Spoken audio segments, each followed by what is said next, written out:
Yeah. I'm just saying, man. You gotta pray for all things righteous. You know what I mean? Yeah. Almost there, that you thinking it's so no fair. The flow's wild, boy, you better walk your zone, don't fear. The tones off bears, no remorse to the homos there. Spitting what cut through the skin, we busting chromes off, yeah. Hey, what's up, yo? You know how it is. You do what you do. Don't be a few with the crews. Dismental the example.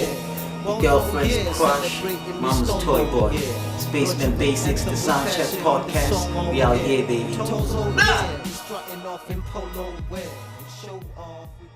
Real soon. The title behind it is basically on, I wanted to go back to the actual status of hip hop, the foundation, the stature and the purpose of hip hop. So basically, I wanted people to know what a hip hop is, not only as hip hop, but hip hop coming from me. I thought of a way in which one could penetrate the so-called industry or accumulate enough audience and whatnot, So that's what this project came about, basically, I wanted an easy time project, though it's not as easy as I wanted it to sound, basically in terms of how it would come across to an audience. But yeah, I wanted a chilled out sound. I wanted a more relaxed sound, a more like easygoing sound that could relate to just an average person who is or not into hip hop. So it's gonna be old school right now. It's gonna be Peep the Truth. It's gonna be a suitable placement, of course. Look out for that tune, basically. Look out for that, especially a suitable placement featuring Dazoda. It's gonna be Uhwebelebe, of course, and New Jack. Yeah, I think those 5 gems are quite proper to be our first or official singles. There's a whole lot of gems that we could put out there as singles, but you can't put the whole album out as singles. So yeah.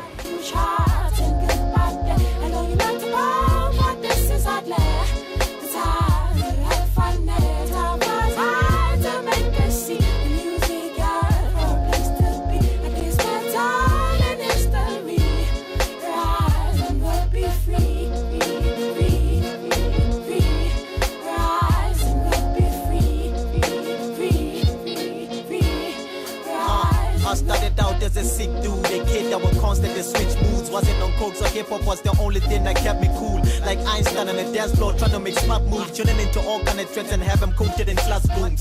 I was considered the illest cat in my high school, but I'm not happy about it, cause back then I would buy tunes. Until a couple of years later, the skill grew. I do skip flows that abuse you and like you. Replace the chicken with hip hop, my soul food, my opinion equal to yours. Jet Ski is, our first song on the album, produced by Ozzo. Those who've been in tertiary with me know who Ozzo is, they know the bangers he done produced even back then. So now he's on some other sicker tape. Ozzo produced that jam. Well, writing for that joint, basically, I think it happens as it does with all of my songs. The song, or I would say the instrumental, attaches itself to my emotion, and obviously, they would evoke a certain feel to a track and whatnot. This one specifically, I wanted a track that would represent a place where I want to see myself as an artist, as a person, as a brother, as basically, just to encompass like my surrounding at that time and the time that I want to see myself in. Basically, like Jet Ski is me, know, going to certain heights in life in general. Basically, Skaki explained me the music and everything else that is surrounding me. Living off of the flaws, I'm here to build me a house instead of knocking on doors. The first thing that I think would happen, or that is about to happen, is understand where I'm coming from and where I am trying to go. Not just in that song, just in general, altogether, basically. So I would expect people to visualize, you know, the track, basically, or they put it in action form, or hear, feel my emotions, you know, be where I'm trying to be, you know, in fact, surround yourself with that aura, and let's see what comes out of that.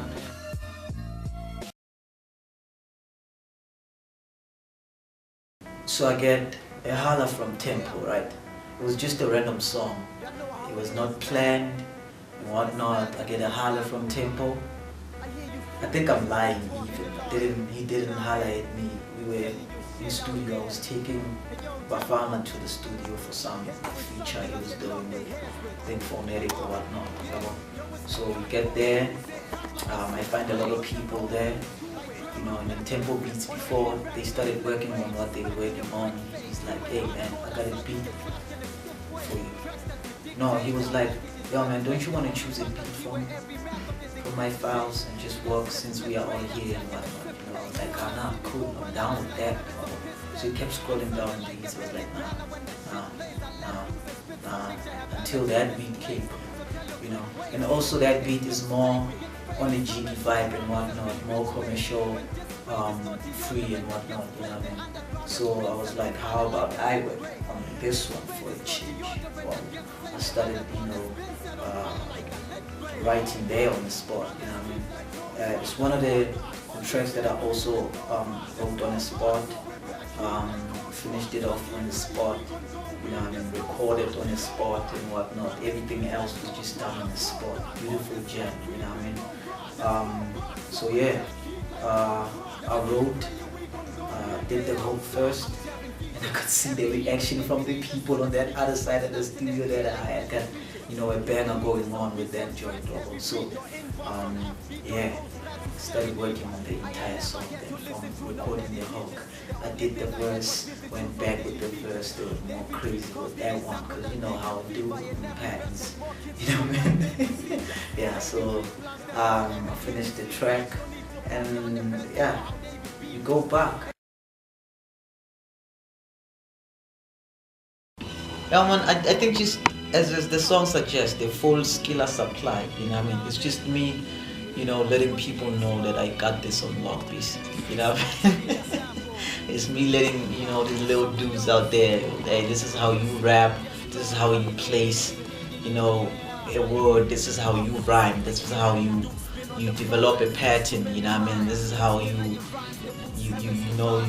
mess up the wordplay and whatnot. This is how you come up with your own words, your own expressions and whatnot. So in fact, this is basically where I get to, you know, brag or shine with the way I've developed the rhyming style.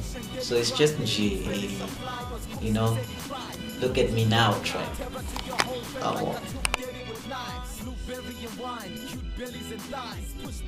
So like I get, you know, or I bump into Zebulon, you know, one of the guys that we were always with via Back to the Cave, VET, you know what I mean? So we are at this so-called show. I bumped into Zebulon, you know, and he just realized that we share the same birthday, you know, same age, we basically like distant twins, you know. So he was like, hey man, how about since you're going to release an album, you know, the best of September 10th, you know what I mean, how about we do a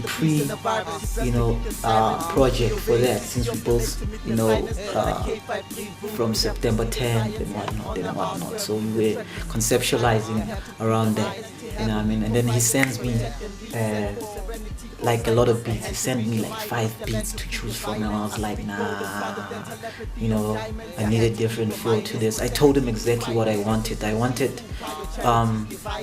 you know, that sweet yet hard commercial type feel, you know, production, you know, until I heard the beat for Hands on the Floor, but I wasn't feeling it then, you know. Then he did a remix using the same beat, yeah, Jay-Z that I can't remember the name of that track. So I hear Jay-Z on that beat, you know. I was like, this is sounding whack as a motherfucker. I would have done justice to this shit. So I holla at Zebulon Vivi. I'm like, dude, I heard what you did with that track, and that's not suitable in accordance to, you know, to what I heard. Jay-Z is not doing justice on that beat. So go cancel that.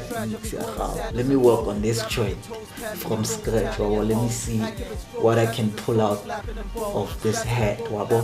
So yeah, Hands on the Floor. The beat is bang, it's bananas. So I just wanted, you know, immediately it gave me, you know, that feel that, you know, that Manuyazi manje lechaka sikasi touch the floor. Like he gave off that type of understandable, yeah, but it also, as you know, as I would always do, needed that focused and properly channeled lyrical content, the rhyme pattern, and, you know, execution, a crisp, a clean also, and a direct, so yeah, I started working on that, you know, channeling the rhymes through, as much as it was supposed to be a party joint type, but focus on the party on its own. Finally, we're going to understand a bit of the world in general, just outside partying and whatnot. So yeah, that's how Hands on the Floor came about. Produced by Zebulon of AFMP, like I said.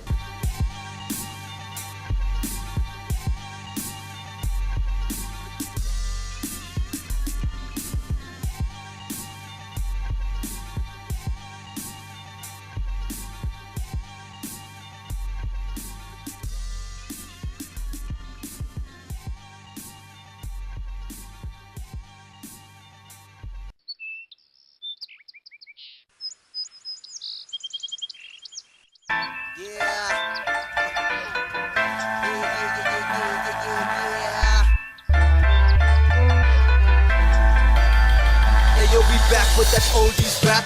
Grew up to unfold these tracks and blew up like police caps. We been stood up against foes we clap. My crew bossing below these cat, cause you suck against foes we pack.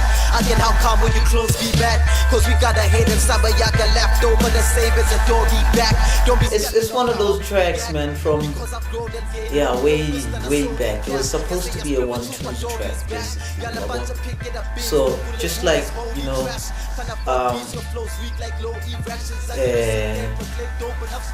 this track? It don't get better than this. You know, when I worked on that track, and I worked on that track, yeah, it was supposed to be a full-on 1-2 track, but it ended up being a dismantle track.